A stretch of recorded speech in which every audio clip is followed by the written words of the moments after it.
Hi friends, బిఎస్ఎన్ఎల్కి మంచి రోజులు వచ్చాయి.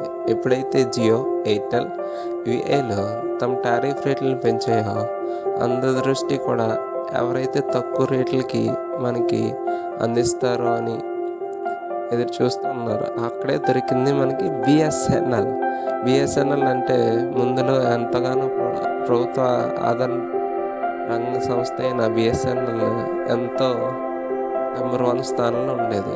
ఆ తర్వాత జియో, ఎయిర్టెల్ ఫ్రీగా ఇవ్వడం వల్ల అది పీకల్లోతు నష్టాల్లో కూరుకుపోయింది. అలాంటి బిఎస్ఎన్ఎల్పై అందరూ దృష్టి పడడంతో ఇప్పుడు మళ్ళీ బిఎస్ఎన్ఎల్కి అందరూ పోర్ట్ అవుతున్నారు.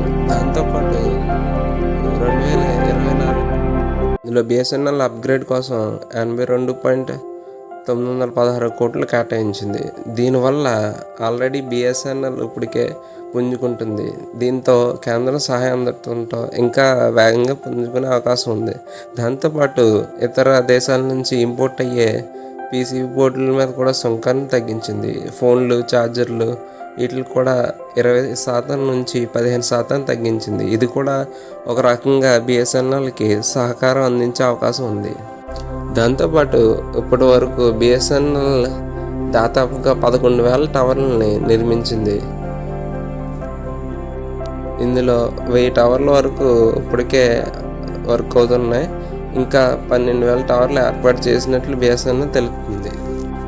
అదేవిధంగా కేంద్ర మంత్రి కీలక ప్రకటన కూడా చేశారు. కేంద్రం ప్రకటించిన రిలీఫ్ ప్యాకేజ్ ద్వారా బిఎస్ఎన్ఎల్ కోసం స్పెక్ట్రమ్ రిజర్వ్ చేయబడింది. దీంతో గ్రామీణ ప్రాంతాలకు కూడా 4G సర్వీసులు అందించబడతాయి. దీంతోపాటు 4G సర్వీస్ రోజువారీ పర్యవేక్షణకు ప్రత్యేక యూనిట్ను కూడా ఏర్పాటు చేస్తున్నట్లు చెప్పారు. ఏది ఏమైనప్పటికీ బిఎస్ఎన్ఎల్నే అది సర్వేగంగా దూసుకుపోయే అవకాశం ఇప్పుడు కనిపిస్తుంది. దీంతో మనకి బిఎస్ఎన్ఎల్ తక్కువ ప్రైస్కే మంచి నెట్వర్క్ని మనకు అందిస్తుందని మనం అందరం ఆశిద్దాం.